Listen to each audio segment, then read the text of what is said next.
بەڕێز سەرۆکی پەرلەمان بڕگەی 4 لە مادەی 57 لە یاسای ژمارە 188 ساڵی 1959 لە هەرێمی کوردستان لە کار دەخرێت و ئەمەی خوارەوە جێگای دەگرێتەوە. هەر یەک لە دایک و باوک مافی بینین و مانەوەی منداڵەکانیان هەیە لە پاش دابڕان و نەمانی پەیوەندی هاوسەرگیری و نەمانی یەکێکیان ئەو مافە بنەچەکانیش دەگرێتەوە.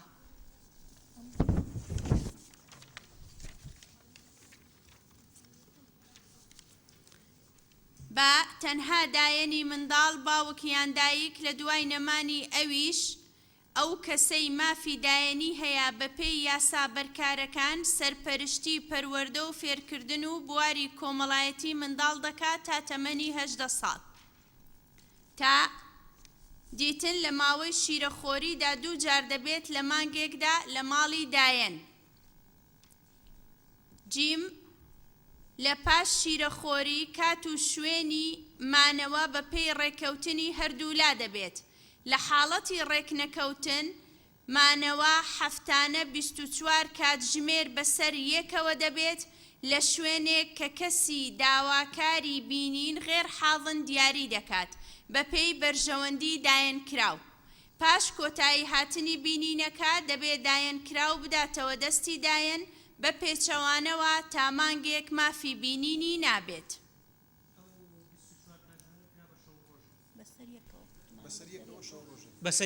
بەڵێ بەسەر یەکەوە واتە شەو و ڕۆژێک یعنی 24 کاتژمێری متەواصل.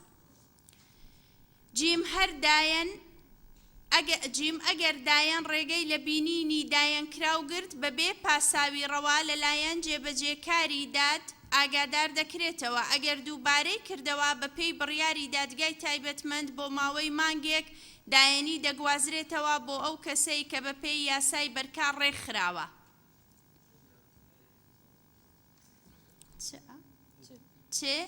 سەفەرکردنی دایەنکراو بۆ دەرەوەی وڵات تەنها بە ڕەزامەندی دایک و باوکی دەبێت.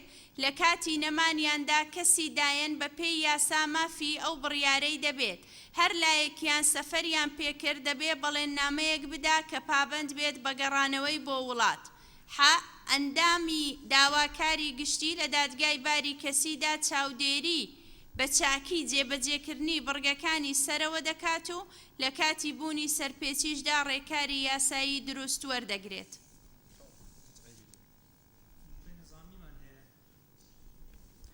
خاتو ئامینە زکری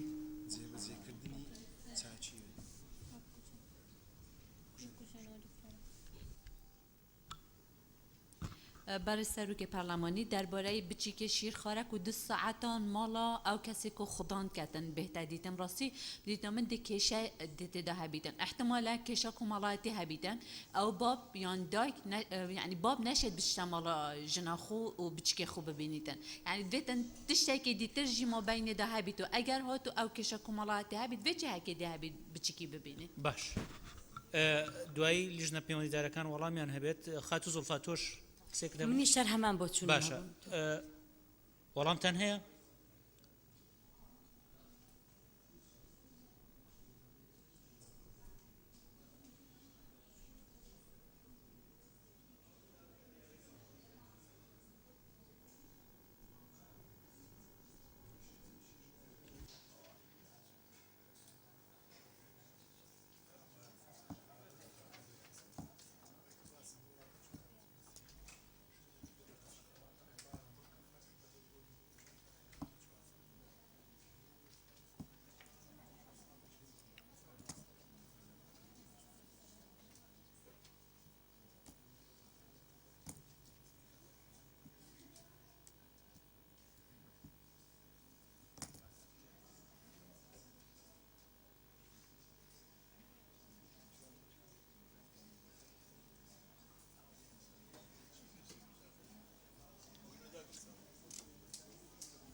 بەڕێز سەرۆکی پەرلەمان بڕگەی تا بەو شێوەیەدا ڕێژرایەوە دیتن لە ماوەی شیرەخۆریدا دوو جار دەبێت لە مانگێکدا لە شوێنێک کە لە سەری ڕێک دەکەون لە حاڵەتی ڕێکنەکەوتن لە شوێنێک دەبێت کە دادگا بڕیاری لەسەر دەدات. لەگەڵەتی بۆ شەوەی کە خوێنرایەوە لەگەڵ کۆی مادەکە بۆ شەوەی کە خوێنرایەوە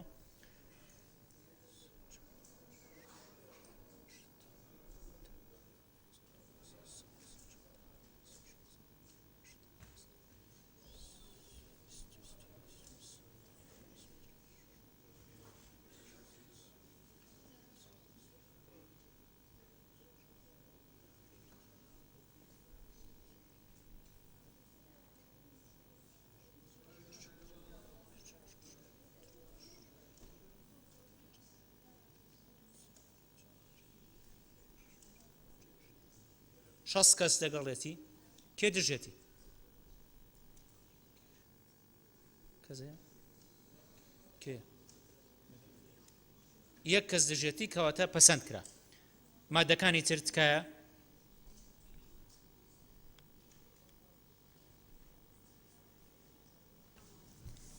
ئەو نەماوە تکایە دانیشن بەڕێز سەرۆکی پەرلەمان مادەی 2 وەزارەتە پەیوەندیدارەکان ڕێنمایی پێویست دەردەکەن بۆ ئاسان جێبەجێکردنی ئەم یاسایە. کێ قسەی هەیە لەسەر ئەم مادەیە؟ کێ قسەی هەیە؟ کەس قسەی نییە یخێنە دەنگەوە. تکایە شوکرێ خان تکایە دانیشە تا چەند مادەیەکمانمەوە؟ بەڵێ دکتۆرە بالا فەرموو. بەڕێز سەرۆکی پەرلەمان دوای ڕاوێژ لەگەڵ جیهاتی معنی بۆ ماڕوون بۆەوە کە لایەنی پەیوەندیدار بۆ دەرکردنی تعلیمات لەو بابەتە کە پەیوەندیدارە بە مەحاکم مباشەرەتەن بریتیا لە ئەنجومەنی دادوەری واتە پێویستە بگوترێت ئەنجومەنی دادوەری ڕێنمایی پێویست دەردەکاتن بۆ ئاسان جێبەجێکردنی ئەم یاسایە. ئەزانی بە ڕەنگە ئەوان نەتوان تعلیمات دەربکەن بۆیە بۆ نەڵێن وەزارەت و لایەنە پەیوەندیدارەکانی تر وەزارەت و یان هەر لایەنە پەیوەندیدارەکان بەڵێ لایەنە پەیوەندیدارەکان خاتو گەشە. بەڕێز سەرۆکی پەرلەمان ئەوەی کە ڕاوێژمان کرد دیارە قەراراتی حەزانە و مشاهدە و ئەمانە هەمووی لای مەحاکمە و بۆیە یعنی ئەوان معنین بە مۆزوعەکە پێویستە کە ئەنجومەنی دادوەری و منەفذی عدل جێبەجێکارە پەیوەندی بە وەزارەتی عدلەوەیە کەوتە لایەنی پەیوەندیدار زیاتر ڕەنگە بڕوا بۆ وەزارەتی داد و کێشەکەش معنیە بە قەزا زیاتر وەک لەوەی کە وەزارەتی داد بێت. باشە سپاس. بەڕێز دکتۆرە بەهار. بەڕێز سەرۆکی پەرلەمان أنظمة وتعليمات تشريعي فرعية تشريعي فرعي لاختصاصي سلطة تنفيذية دريكا بويا أجر إما هر بشمان سلطة قضائية دريكا بلين لاني بيوندي دار باشترا. باش سپاس. خاتو تلار. بەڵێ سەرۆکی پەرلەمان پشتگیری قسەکانی دکتۆرە بەهارەکەم و دوای ئەوە منەفذ عادل ئەوە سەر بە وەزارەتی عادلە لەبەرێ ئەوان لایەنی جێبەجێکردنی ئەو بڕیاری دادگان و دواتر ئەوانیش بڕیار لەسەر ئەو خاڵە ناکۆکانیان کە لە بینی هەردوو تەرەفە لەبەرەوە پێویستە ئەوان کار لەسەر دەرچوونی ئەو بڕیارات ئەو تعلیماتانە بکەن و زۆر سپاس. باشە سپاس. بۆیە دای ڕژنەوە بیخێنە دەنگەوە.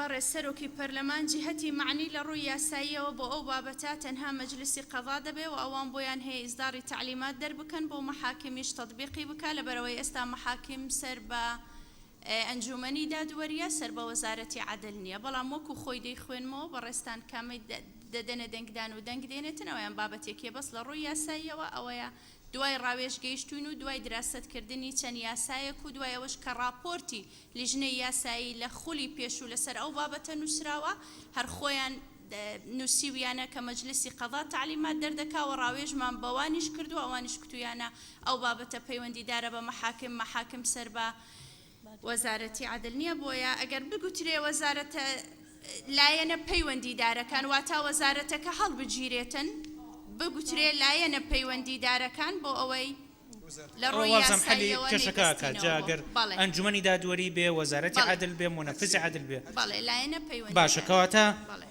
بیخەنەرەوە بەو شێوەیە بەڕێز دکتۆرە بالا مادەی 2 لایەنە پەیوەندیدارەکان ڕێنمایی پێویست دەردەکەن بۆ ئاسان جێبەجێکردنی ئەم یاسایە. کێ لەگەڵێتی؟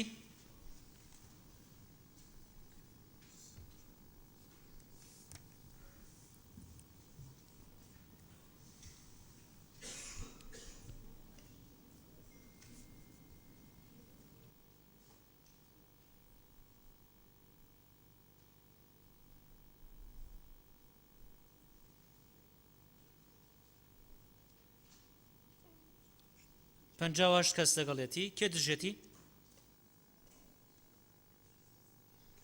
کەس نییە کەواتە پەسەند کرا. مادەی سێ. مادەی سێ ڕاگررتنی کارکردن بە بڕیاری ژمارە 8 ساڵی 2001. ڕوونکردنەوەی گەدەن بە ئەندامانی پەرلەمانم بڕیارە چییە بێ زەحمەت؟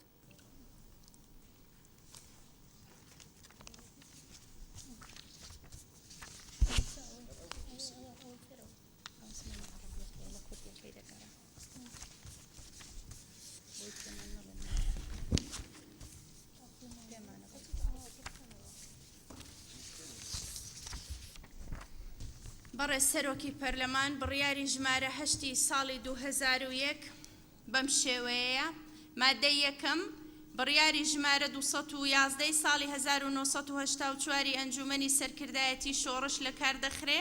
مادەی دووەم دیدەنی منداڵ لەلایەن باوکی یان دایکیەوە بەپێی ئەو حکمەی کە لە دادگای ئەحوالی شەخسیەوە دەردەچێت لەو جێگەیەدا دەکرێت کە هەردووکیان لەسەری پێکدێن. جا ئەگەر هاتوو ئەو پێکهاتنە نەلواو ئەوە لەو بارەدا هەڵسو ڕێنەری داد منەفذ العەدل لەو شارەدا کە منداڵەکە لە کەنەفی پەروەرشتکارەکەی دادەژی بە بڕیارێک جێگەی دیدەنیەکەی دیاری دەکا. مادەی سێیەم هەر دەقێ پێچەوانەی حکومەکانی ئەو بڕیارە بێت ناخرێتە بەرکار. مادەی چوارەم پێویستە ئەنجومەنی وەزیران حکومەکانی ئەم بڕیارە بخەنە بەرکار. مادەی پێنجەم ئەم بڕیارە لە ڕۆژی بڵاوکردنەوەی لە وەقاعی کوردستاندا دەخرێتە بەرکار. کەواتە ئەویش هەر پەیوەندی بە مشاهدەوە هەیە. مادەم ئێستا ئەم پرۆژە یاسایە پەسەند دەکرێت ئیتر ئەو بڕیارە پێویست نابێت. بۆیە کەس قسەی هەیە لەسەر ئەم مادەیە؟ کە عومەر مامۆستا غەریب. کاک عومەر فەرموو. بەڕێز سەرۆکایەتی پەرلەمان، بەڕێز ئەندامانی پەرلەمان، لە بڕگەی دوای ئەو هاتووە کار بە هیچ یاسا و بڕیارێکی دژ بەم حکومەکانی ئەم یاسایە ناکرێت. ئیتر کەواتە ڕاگررتنی کارکردن بە بڕیاری ژمارە 8 ساڵی 2001 زیادە دەبێت لەم کاتە. ینی پێویست بۆ ناکەوە خۆی بێت تەحسیل حاصل. باشە مامۆستا غەریب.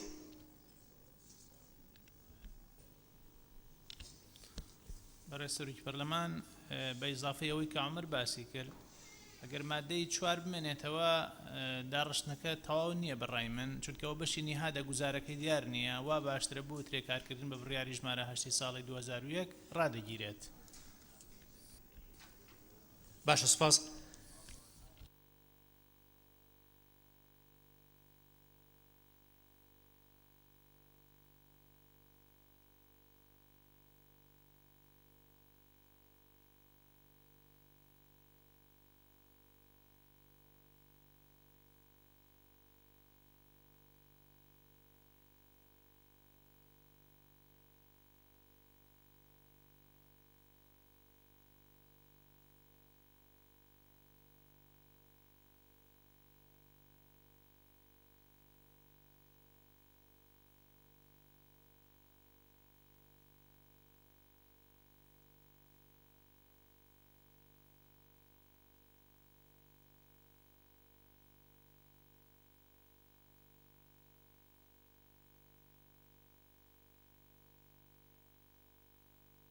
بەڕێزان ئەو تێبینی کە لەلایەن ئەو دوو ئەندامی بەڕێزی پەرلەمانەوە خرایە ڕوو تا ڕەدێک وەجیهە لەبەرەوەی کە ئەو بڕیارەی ئاماژەی پێدراوە بڕیارێکی مەجلیسی قیادەی سەورەشیان ڕۆشاندوتەوە کە ئەگەر ئێستا ئەمە ڕابگرین لەوە چێ ئەو بڕیارە بەرکار بێتەوە کە نازانین ئەو بڕیارە مەجلیسی قیادەی سەورەش چییە کە ئەبێ کە ئەیەتەوە بەرکار.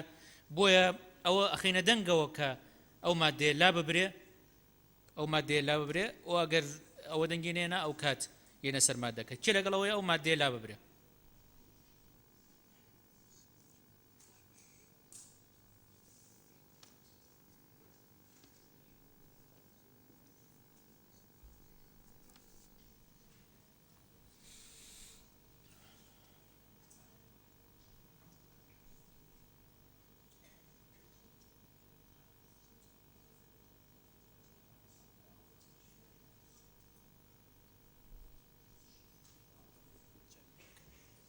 51 کەس لەگەڵ لابردنیەتی کێ دژێتی کەس نییە دژبێت کەواتە لابرا مادەی 3 کار بە هیچ یاسا و بڕیارێکی دژ بە حکومەکانی ئەم یاسایە ناکرێت کە قسەی هەیە لەسەر ئەم مادەیە کەس نییە قسەی هەبێ کەواتە کێ لەگەڵێتی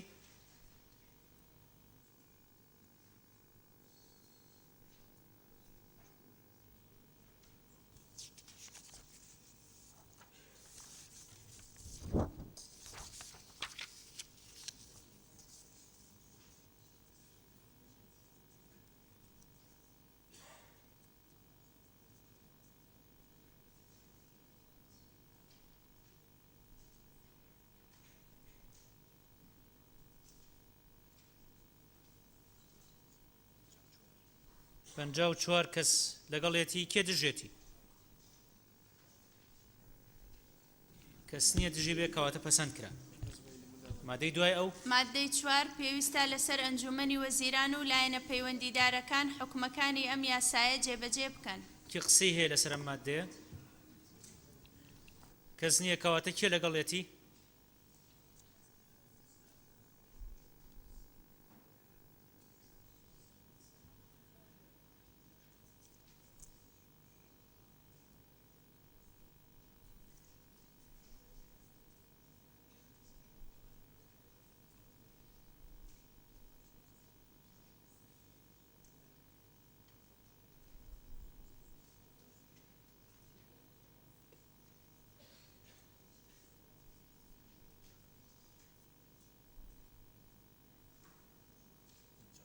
پەنجاو و چوار کەس لەگەڵێتی کێ دژێتی کەس نییە دژی بێ کەواتە پەسەند کرا مادەی دوایە و مادەی 5 ئەم یاسایە لە ڕۆژی بڵاوکردنەوەی لە ڕۆژنامەی فەرمی وەقایعی کوردستان جێبەجێ دەکرێت کێ قسەی هەیە لەسەر ئەم مادەیە کەس نییە کەواتە کێ لەگەڵێتی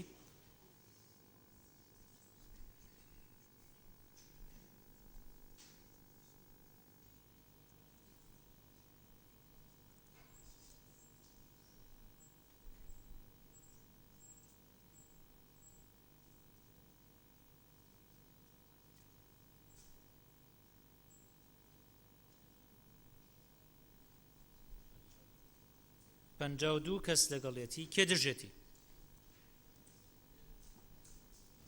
کەس نییە کەواتە پەسەند کرا هۆیەکانی دەرچواندن هۆیەکانی دانانی ئەم یاسایە بە مەبەستی پێدانی دەرفەتی یەکسان بە باوک و دایک بۆ پەروەردەی منداڵەکانیان و جێبەجێکردنی بنەماکانی شەریعەت و جارنامە و پەیماننامە نێودەوڵەتیەکانی تایبەت بە مافەکانی مرۆڤ و مافی منداڵان و چارەسەرکردن و کەمکردنەوەی دەرهاوێشتە نەرێنیەکانی جیابوونەوە لەسەر منداڵان ئەم یاسایە دەرچوێندرا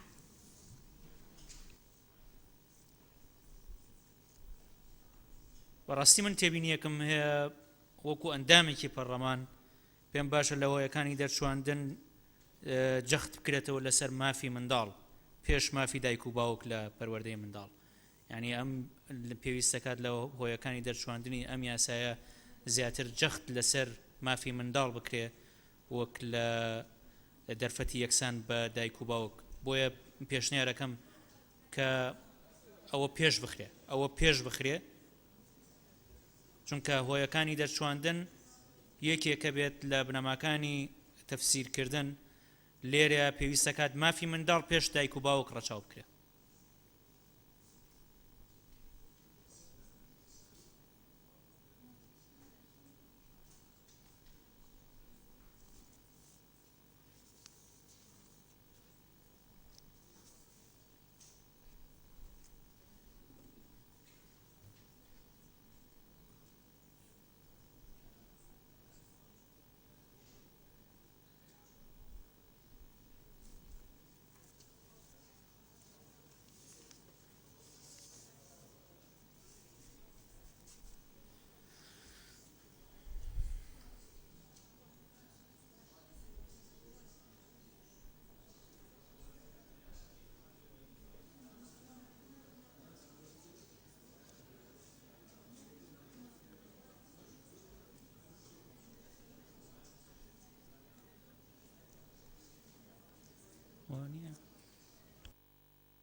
پێشنیارەکەی بەڕێز سەرۆکی پەرلەمان وەکو ئەندامێکی پەرلەمان زۆر وەجیه بوو، بۆیە لیژنە پەیوەندیدارەکان بە هەندیان وەرگرت و بەو شێوەیە ئەسبابی موجیبەیان داڕشتەوە. لە پێناو پاراستن و فەراهەمکردنی مافەکانی منداڵ و پێدانی دەرفەتی یەکسان بە باوک و دایک بۆ پەروەردەی منداڵەکانیان و جێبەجێکردنی بنەماکانی شەریعەت و جارنامە و پەیماننامە نێودەوڵەتیەکان تایبەت بە مافەکانی مرۆڤ و مافی منداڵان و چارەسەرکردن و کەمکردنەوەی دەرهاوێشتە نەرێنیەکانی جیابوونەوە لەسەر منداڵان ئەم یاسایە دەرچوێندرا. بەڕێز کاک سالار قسەیەکت هەبوو؟ بەڕێز سەرۆکی پەرلەمان لە ڕاستیە سەبارەت بە عینوانی هۆیەکانی دانانی یاسا کە ئێمە ئەم یاسایەمان دانەناوە، ئێمە هەمواری جێبەجێکردنی ئەم یاسایەمان کردووە، بۆیە تەسەور وایە لە ڕووی لەفزیەوە ئەبێ بگۆڕێ ئەو دەستەواژەی دانانە ئەبێ لا بدێت، چونکە یاسای ئەحوالی شەخصی یاسایەکەی ساڵی 59 مادەیە ئێمە دامان نەناوە، ئێمە هەمواری جێبەجێکردنیەکەینەوە، بۆیە دیقەت لەمەیە زەرورە. سپاسدانەکەم. پێم وابێت ئیشکالێکی ئۆتۆیتیانە کاک سالار، ئەمە هۆیەکانی دەرچواندنی ئەم یاسایە، هۆیەکانی دەرچواندنی ئەم یاسایە کە عنوانەکەی وازحە. عنوانەکەی ئەوەیە کە جەنابەت باسیەکەی، بەڵام ئەمە یاسایە. باش، ئێوە قسێکتان هەیە لیژنەی یاسایی بە تایبەت؟ بەڕێز سەرۆکی پەرلەمان ئەو مادەیە دادەنرێتەوە تا هەموار دەکرێتەوە، بۆیە لە هەموارکردنی هەموو یاساکانیشدا ئێمە هۆیەکانی دەرچواندنمان هەر بەو شێوەیە هێناوە. باش، دکتۆر شێرکۆ جەنابیش تێبینی دەیە؟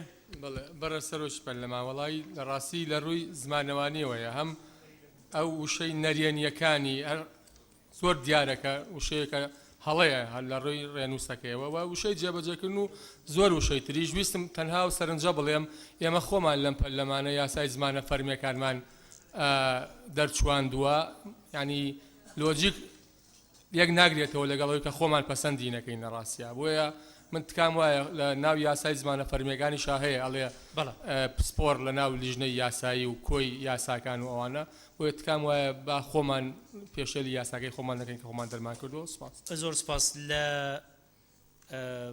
دوایی ڕێخستنەوەی کۆتایی یاساکەیە بەدڵنیایی و پیشانی یاسانی شەدەین عەفو پیشانی زمانەوانانی شەدەین بۆ ئەوەی پیا بچنەوە و ئەو سەرنج و تێبینیانش لە بەرچاوە گیرێ.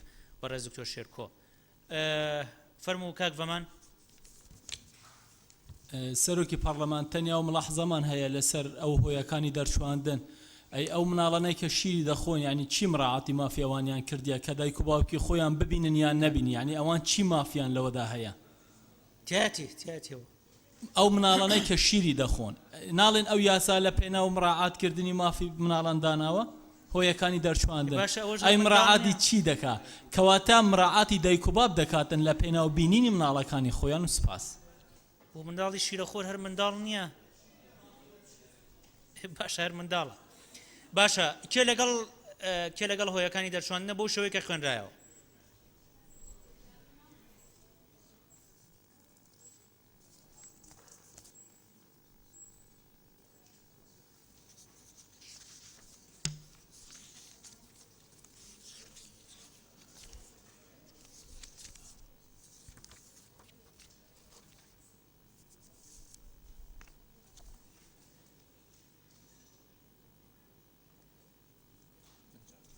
پەنجاو دوو کەس لەگەڵیەتی، کێ دژێتی؟ کەس سێ کەس دژێتی کەواتە پەسەند کرا. کێ لەگەڵ کۆی یاساکەیە بەو شێوەیە کە پەسەند کرا، مادەکانی پەسەند کرا؟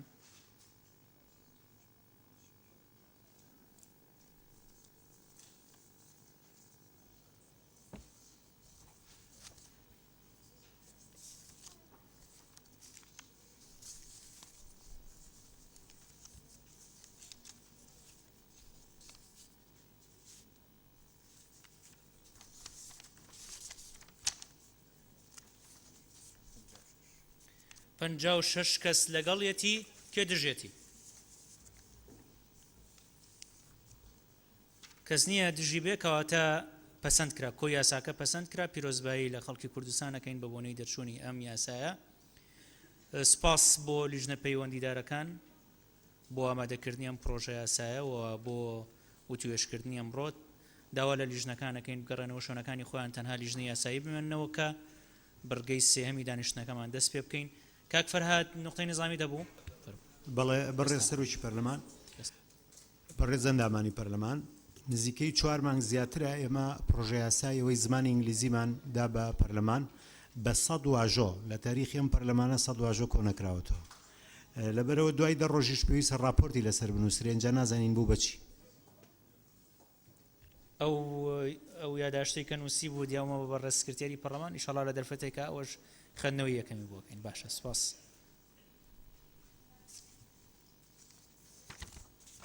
بەڕێزان ئێستا چینە سەر بڕگەی سێەم لە بەرنامەی کاری دانیشتنی ئەمڕۆمان کە بریتە لە خوێندنەوەی یەکەم بۆ ئەم پرۆژە بڕیار و یاسایانی خوارەوە بە پێی مادەی 71 لە پەیڕەوی ناوخۆی پەرلەمانی کوردستان ژمارەیەکی ساڵی 1992 هەموارکراو. یەک پرۆژە یاسای پێداچوونەوە و ڕێکخستنەوەی خانەنشینی مەدەنی و سەربازی، دوو پرۆژە یاسای بەرکارکردن و هەمواری یاسای گرتنی مایەی قاچاغ و قەدەغەکراوی ئاڵوگۆڕکردن لە بازاڕە نێوخۆییەکانی ژمارە 18 ساڵی 2008 هەموارکراوی عێراقی فیدراڵ، سێ پرۆژە یاسای هەمواری جێبەجێکردنی یاسای جێبەجێکردنی عێراق ژمارە 45 ساڵی 1970، چوار پرۆژە یاسای هەمواری دووەمی یاسای ژمارە 3 ساڵی 1990 یاسای کوژانەوە و ئیفراسکردنی زەویەکان لە ناو سنووری شارەوانیەکاندا، پێنج پرۆژە یاسای یەکەم هەموارکردنی یاسای ژمارە 19 ساڵی 2007 یاسای وەزارەتی پێشمەرگە، شش پرۆژە بڕیاری دابینکردنی یەکەی نیشتەجێبوون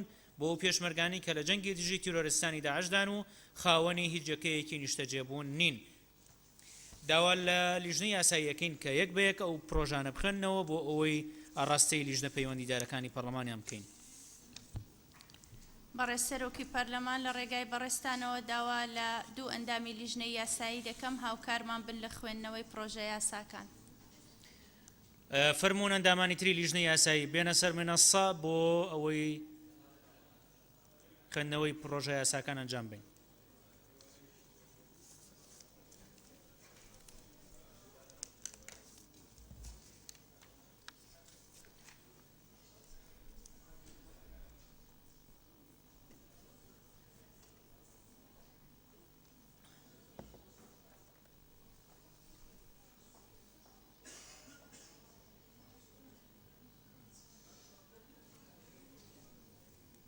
بۆ نایەتەم دی و تەلەر خان.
بەڕێسەرۆکی پەرلەمان پرۆژه یاسایی پێداچوونەوە و ڕێخستنەوەی خانەنشینی مەدەنی و سەربازی کە پێک هاتووە لە 9 مادە و هۆکانی دەرچواندن لەلایەن ئەم پەرلەمانتارە بەڕێزانەوە واژۆکراوە. سۆران عومەر، شکریە ئیسماعیل، نەجیبە لەطیف، برزۆ مەجید، دکتۆر شێرکۆ حەمە ئەمین، عەلی حەمە ساڵح، هەورامان گەچێنەیی، فەخرەدین قادر، ئاری محەممەد هەرسین، حسێن ئیسماعیل، حسێن عومەر، عنایەت حەمە سەعید، شێرکۆ جەودەت مستەفا، عومەر صالح کۆچەر، منیرە عوسمان عەلی، حەسەن صالح، محمود حاجی عومەر، دکتۆر پەری صالح، پەروە عەلی داواکارین لە بەڕێستان ئاراستەی لیژنە پەیوەندیدارەکانی بکەن. ئەم پرۆژە یاسایە ئاڕاستەی لیژنەی کاروباری یاسایی، لیژنەی دارایی و کاروباری ئابووری و وەبەرهێنان، لیژنەی ناوخۆ ئاسایش و ئەنجومەنە خۆجێیەکان، لیژنەی کاروباری پێشمەرگە و شەهیدان و قوربانیانی جنۆساید و زیندانیانی سیاسی و گشت ئەندامانی پەرلەمانەکرێت. بەڕێسەرۆکی پەرلەمان پرۆژە یاسایی بەرکارکردن و هەمواری یاسایی گرتنی مای قاچاق و قەدەغەکراوی ئاڵوگۆڕکردن لە بازاڕ ناوخۆیەکانی ژمارە 18 ساڵی 2010 هەموارکراو کە پێک هاتووە لە 11 مادە و هۆکاری جێبەجێکردن ئەم پرۆژە یاسایش ئاراستەی لیژنەی پەیوەندیدار بکەن. بەڵێ ئەم پرۆژە یاسایش ئاڕاستەی لیژنەی کاروباری یاسایی، لیژنەی کشتتوکاڵ و ئاژەڵداری و ئاودێری و بەنداوەکان، لیژنەی دارایی و کاروباری ئابووری و وەبەرهێنان، لیژنەی ناوخۆ و ئاسایش و ئەنجومەنە خۆجێیەکان، لیژنەی بازرگانی و پاراستنی مافی بەکاربەر و گشت ئەندامانی پەرلەمانەکرێت. بەڕێسەرۆکی پەرلەمان ئەو پرۆژە یاسایە ئەم 16 پەرلەمانتارە بەڕێزە واژۆیان کردووە. دکتۆر ڕێواز فایق، دکتۆر عیزەت سابر، سعید محەممەد سعید، گۆران ئازاد، مریەم سەمەد، بێگەر دڵشاد، تەلار لەتیف، ئاواز شێخزەنجی، زانە عەبدوڕەحمان عەبدوڵڵا، دلێر مستەفا حەسەن، ساڵح فەقێ محەممەد ئەمین، قادر وەتمان ڕەسوول، سەرکەوت سەرحەد، خەڵف ئەحمەد، عەباس فەتاح، ساڵح کەشەدارە جەلال. پرۆژە یاسای سێم پرۆژەی هەموارکردنی جێبەجێکردنی یاسای جێبەجێکردنی عێراق ژمارە 45 ساڵی 1970 کە پێک هاتووە لە 11 مادە لەگەڵ هۆکاری دەرچواندن ئەم پەرلەمانتارە بەڕێزانە واژۆیان کردووە. بەهزار دەروێش، بەهار عەبدوڕەحمان، سەهراب میکائیل، شێرکۆ جەودەت، عومەر ساڵح، کەژاڵ هادی، سیهام عومەر، غەریب مستەفا، حاجی کاروان، ئەبوبەکر عومەر، شکرێ ئیسماعیل، نەجیبە لەطیف، هەورامان گەچێنەیی، سۆران عومەر، ئایدن معروف، دکتۆر پەری صالح، دکتۆر جوان ئیسماعیل عەزیز، ماجد عوسمان تەوفیق داواکەین لە بەڕێستان ئەم پرۆژە یاسایش ئاراستەی لیژنە پەیوەندیدارەکان بکەن. بەڵێ ئەم پرۆژە یاسایە ئاڕاستەی لیژنەی کاروباری یاسایی و گشت ئەندامە بەڕێزەکانی پەرلەمانەکرێت. بەڕێسەرۆکی پەرلەمان پرۆژە یاسای پێشنیازی هەمواری دووەمی یاسای کوژانەوە ئیفراسکردنی زەویەکان لە ناو سنووری شارەوانیەکاندا ژمارە 3 ساڵی 1998 پێک هاتووە لە 5 مادە و هۆکاری دەرچوون لەلایەن ژماری یاسای پەرلەمانتارانەوە واژۆ کراوە کە پێک هاتوون لە یەکەم ئەبوبەکر عومەر، دووەم یعقوب گورگیس، دکتۆر شوان قەرادزەیی، هێڤە حاجی، سۆران عومەر، عەبدوڕەحمان عەلی، عەباس فەتاح، غەریب مستەفا، ئومێد حەمە عەلی، نەجیبە لەطیف، ئومێد عەبدوڕەحمان داواکارین لە وەڕێستان ئاراستەی لیژنە پەیوەندیدارەکان بکرێت. بەڵێ ئەم پرۆژە یاسایە ئاڕاستەی لیژنەی کاروباری یاسایی، لیژنەی ئاسەوار و خزمەتگوزاریەکانی شارەوانی و گواستنەوە و گەیاندن و گەشت و گوزار، لیژنەی دارایی و کاروباری ئابووری و وەبەرهێنان، لیژنەی کشتتوکاڵ و ئاژەڵداری و ئاودێری و بەنداوەکان و گشت ئەندامانی پەرلەمانەکرێت. بەڕێسەرۆکی پەرلەمان پرۆژە یاسای هەمواری یاسای ژمارە 19 وەزارەتی پێشمەرگە کە لە 5 مادە و هۆکارەکانی دەرچوون پێکهاتووە لەلایەن ژمارەی یاسای پەرلەمانتارانەوە پێشکەش کراوە. پێکهاتوون لە بەڕێزان گۆران ئازاد، سعید محەممەد سعید، گەشەدارە حەفید، تەلار لەطیف، دلێر ماوەتی، ڕێواز فایق، عەباس فەتاح، ساڵح فەقێ، خەڵف ئەحمەد، مریەم سەمەد داواکارین لە وەڕێستان ئاراستەی لیژنە پەیوەندیدارەکان بکرێت. ئەم پرۆژە یاسایە ئاڕاستەی لیژنەی کاروباری یاسایی و لیژنەی کاروباری پێشمەرگە و شەهیدان و قوربانیانی جینۆساید و زیندانیانی سیاسی و گشت ئەندامانی پەرلەمانەکرێت. بەڕێز سەرۆکی پەرلەمان پرۆژە بڕیاری دابینکردنی یەکەی نیشتەجێبوون بۆ ئەو پێشمەرگانەی کە لە جەنگی دژی تیرۆریستانی داعشدان و خاوەنی هیچ یەکەیەکی نیشتەجێبوون نین کە لە 4 بڕگە و هۆکاری دەرچوون پێکهاتووە کە لەلایەن ژماری یاسای پەرلەمانتاران و پێشکەش کراوە کە پێکهاتوون لە بەهار عەبدوڕەحمان، بەهزاد دەروێش، ئەبوبەکر عومەر، شێرکۆ حەمە ئەمین، دکتۆرە بەهار مەحموود، بێستون فایق، عومەر عنایەت، پەروە عەلی، نەجیبە لەطیف، سالار مەحموود، سەرکەوت سەرحەد، ئێڤار ئیبراهیم، محەممەد عەلی، شێرکۆ جەودەت، دکتۆر شوان قەڵادزەیی قادر وتمان عبد الله حاجي دلير ماوتي بابير كاملة محمد صادق عبد الرحمن قادر كجال هادي سهام عمر صالح أيضا معروف ماجد بازرقان محمد سعد الله سعد الدين منى قهوتي دكتورة جوان إسماعيل دكتورة بري صالح بروى علي برزو مجيد سوران عمر محمود حاجي منيرة عثمان حسن صالح روزا محمود قارمان قادر فايق مصطفى داوا كارين لورسان راسي لجنة بيوني دار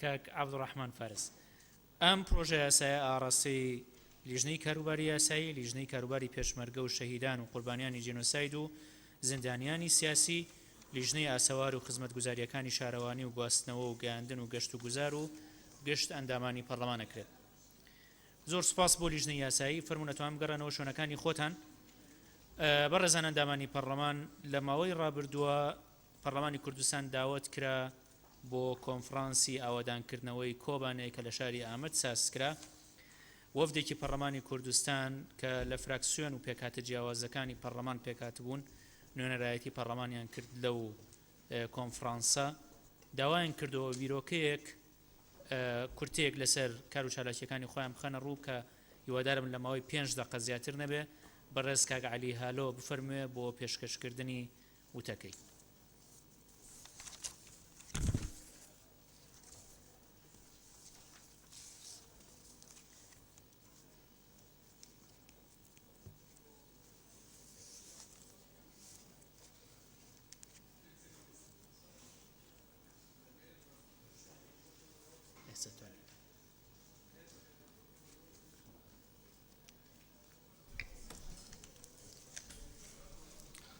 بەڕێز سەرۆکی پەرلەمان پەرلەمانتارە بەڕێزەکان من تەنیا 5 دقە وەختان ئەگرم ئێمە لە 2-3 مانگی 5 بەشدار بووین لە کۆنفرانسی ئاوادانکردنەوەی سەر لە نوێ ئاوادانکردنەوەی کۆبانێ لە ژێر دروشمی دەست بدەن کۆبانێ کۆنفرانسەکە لەسەر داوای کانتۆنی کۆبانێ و بە ئامادەکاری و پشتەوانی شارەوانی مەزنی ئامەد بەڕێوەچوو 370 ئەندام بەشدار بوون لە کۆنفرانسەکە لە هەر چوار پارچەی کوردستان و کوردانی دەرەوە کۆنفرانسەکە کۆنفرانسێکی کوردستانی بوو ئیتر بڕیار دراوە کۆنفرانسێکی نێونەتەوەیش لە کۆتایی مانگی 6 لە ئەوروپا ببەسترێت لە پانالی یەکەمی کۆنفرانسەکە چەندین وتاری سیاسی خوێندران لەوانەش وتاری پەرلەمانی کوردستان وتاری کانتۆنی کۆبانێ شارەوانی مەزنی ئامەد لە هەموو وتارەکاندا تاکید لەسەر یەک ڕێزی ناومالی کورد یەکگرتنەوەی کورد و بەستنی کنگرەی نەتەوەی کورد کرا باس لە خۆراگیری کۆبانێ و هەروەها قارەمانەتی و ئەو پشتیوانیە گەورەی کە لە چوونی پێشمەرگە بۆ کۆبانێ کرا ئیتر چوونی پێشمەرگە بۆ کۆبانێ بێژگەلەوەی کە یەکگرتنێکی گەورەی کوردە لەم سەدەیە لە مێژوودا شتیوان نەبووە بە بڕیارێکی فەرمی پەرلەمانی کوردستان هێزی پێشمەرگە سنووری 3 پارچەی کوردستان ببەزێنن و سنوورە دەستکردەکان و بچن بەهانای خوشک و براکانیان لە ڕۆژئاوای کوردستان دوای لە پانەلی یەکەم فیلمێکی دوکومنتاری پێشکەشکرا کە زۆر بە حەماسەت بوو باس لە ئەوە نمایشکرا کە چوون لە کۆبانێ خۆراگیری کرا کۆبانێ چوون تێک و پێک درا لەم سەدەیە کە ئێمە وامان ئەزانی دوای هەڵەبجە و دوای ئەمفال ئیتر ئەمە کۆتایی کارەساتی کوردە بەڵام بەداخەوە لە شنگال و ئیتر دوایی لە کۆبانێ بینیمان هەروەها ئەوە نمایشکرا کە چوون خەلکی کۆبانێ بە حەماسەتەوە دەگەڕێنەوە بۆ زێدی خۆیان لە بەشێکی تر ئەنجامەکانی سیاسی و کۆمەڵایەتی باسکران کە ئەنجامی سیاسی بەرخودانی کۆبانێ دەلیڤە و فرسەتێکی نوێی لەبەر کوردی کردوتەوە ئیتر ئەگەر کورد یەکگرتوو بێت دەتوانین سوود لەو فرسەتانە ببینین و ئەگەر یەکگرتوش نەبین دیسانەوە تەحەدیات و ئاستەنگ زۆرە کۆست زۆرە لەبەردەم کورد ئومێدەوارم ئیتر بە یەکگرتنەوەی کورد کۆتایی بە مەزلومیەت و بندەستی و جینۆسایدی کورد بهێنرێت و ئێمەش وەکو گەڵانی تر بە سەربەخۆی خۆمان شاد بین بەس ئەوەی زۆر گرنگە دوو خاڵ کە جێی تەقدیر و دەستخۆشیە لە ڕۆژی دووەمی کۆنفرانسەکە لە پانەلی یەکەم لەلایەن ئەندازیاران و بیناسازان و پلانسازانی ئامەد بە هاوکاری تەنسیق لەگەل کانتۆنی کۆبانێ لە ماوەی 90 ڕۆژ دوای ڕزگارکردنی کۆبانێ نەخشە و پلانێکی زۆر زانستی و باشیان ئامادە کردووە تەسبیتی هەرچی زەرەر و زیانی کۆبانەیان کردووە هەر گەڕەکێک کۆبانێ لە چەند گەڕەک پێک هاتووە هەر گەڕەکێک چەند خانووی تایە زەرەر و زیانەکان چەند بوون هەروەها تۆری ئاو و کارەبا و جادە و زیراعە و ئیتر بۆ نمونە باس لە راپۆرتەکە هەیە ئەگەر دوایی تەماشە بکەن باس لەوە کراوە ینی زەرەر و زیانی کشت و کاڵ لە مریشکەوە تا مەڕ و چێل و شتی تر لە گێستنەوە تا تەرەکتۆر و دەڕاستە هەمووی ئەمانە تەزبیت کراوە دوای ئەوەش بە 4 پلان کە چۆن کۆبانێ ئاوەدان بکرێتەوە 4 پلانی زۆر ڕێکوپێک و زانستی بۆ تۆری ئاو و کارەبا بۆ کانالیزاسیۆن واتە مەجاری و هەروەها بۆ کشت و کاڵ ئیتر داوا کراوە کە خەلکی کوردستان هاوکار بن خاڵێکی تریش کە زۆر گرنگ بوو ئیتر ئێمە کورد خۆمان برینەکانمان سارێش بکەین ئەوەی لە باشووری کوردستانیش ڕوویدا دوای 91 سوپاس بۆ ئەو ڕێکخراو و دەوڵەتانەی کە هاوکار بوون لەگەل باشووری کوردستان بەڵام زیاتر ئیتر بە توانای خۆمانەوە بوو خۆمان برینەکانی خۆمان سارێشکردن جالەوێش ئەوە جێی تەقدیرە دووبارە کە نوێنەری کانتۆنی جەزیرە باسی ئەو هاوکاریای کرد کە پێشکەش بە کانتۆنی کۆبانێ کراوە لە بودجەی 2015 8.5% بودجە بۆ ئاوەدانکردنەوەی کۆبانێ تەرخان کراوە لەگەڵ 450,000 دلار 2000 پارچەچەک و پێداویستی ئاسایش بۆ ئاسایشی کۆبانێ هەروەها لەگەڵ ئاوەدانکردنەوەی شارەوانی کۆبانێ و دروستکردنی گولستانی شەهیدان گۆڕستانی شەهیدان ئومێدەوارم ئێمەش لە باشووری کوردستان هەم بۆ کۆبانێ هەم بۆ ناوچە ڕزگارکراوەکانی باشووری کوردستان کارێکی وا بکەین هەم بە شێوازێکی زانستی دەستنیشانکردنی زەرەر و زیان هەروەها لە ناوخۆشمانە پەرلەمانی کوردستان حکوومەتی کوردستان هەموو جهەتە پەیوەندیدارەکان هاوکار بن ئیتر ئەگەر خۆمان هاوکاری یەکتر نەکەین وە بزانم زۆر زەحمەتە داوا لە خەلکی تر بکەین بڕیارەکانی کۆنفرانس و ئەنجامنامەی کۆنفرانسیش وەرمان گێڕاوەتە سەر حرفی ئەوەی لای خۆمان عەرەبی پێیاڵێن بە سۆرانی تر لە بەردەستاندایە من وەختان نەگرم دیارە 5 دقەم دەرباز بوو من ئەگەر مجال هەبێ پێشنیارەکان پێشکەش بە پەرلەمانتارە بەرێزەکان ئێمە چەندین پێشنیارمان هەن ئومێدەوارم کە بە شێوەی بڕیان یان ڕاستپاردە ئاراستەی حکوومەتی کوردستان بکرێت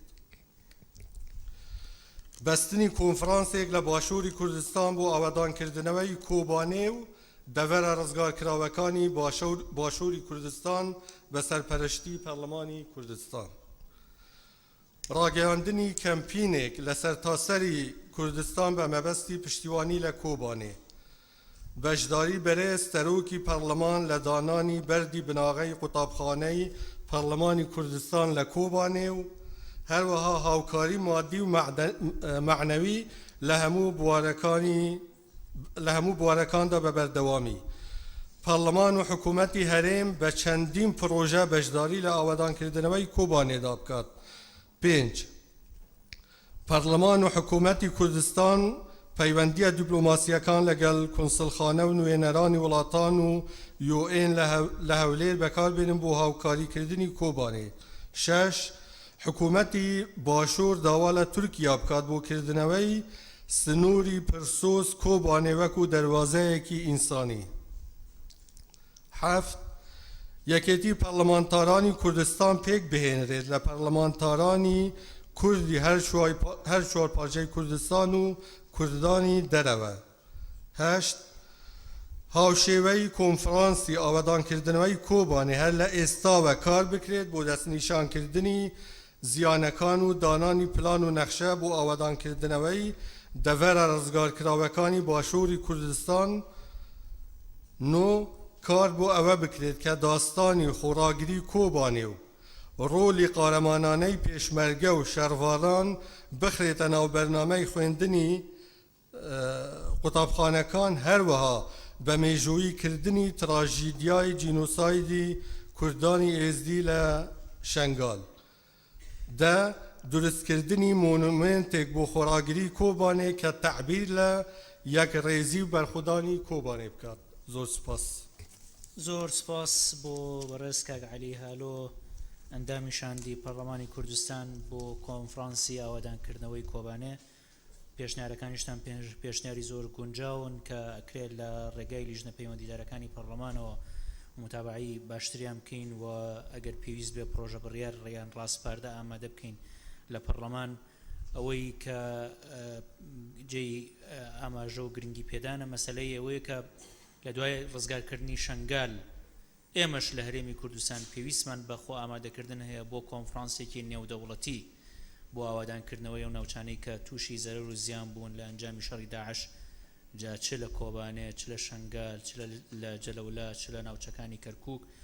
و بەڕاستی ئەوەی کە سەرنجی ڕاکێشە لەو راپۆرتەی کە بەڕێزیان و ئەندامانی تری وەفدەکە ئامادەیان کردبوو و بۆیان باس کردین ئەو پلانە وردەیە کە ئامادە کراوە بۆ ئاوادانکردنەوەی کۆبانێ لەوەی بە دروستی خشت بە خشت دینار بە دینار ئەتوانین بڵین خەسارەتەکانیان بژاردووە، ژماردویانە و پلانیان داناوە بۆ چۆنەتی ئاوادانکردنەوەی کۆبانێ کە بەداخەوە ئێمە لە هەرێمی کوردستان تا بە ئێستا نەمانتوانیەوە ئەو شارانەی کە لە سەردەمی ڕژێمی پێشوو و هەروەها ئەو 4500 گوندەی لە سەردەمی ڕژێمی پێشوو خاپور کران تا ئێستا نەمانتوانیەوە پلان دابڕێژین بۆ ئاوادانکردنەوەن و هەندێک لەو شار و گوندانە تا بە ئێستا ئاسەواری ئەو وێرانکاریانی کە ڕژێمی پێشووی عێراق بەسەریا هێناونی تا بە ئێستا پیانەوە دیارە.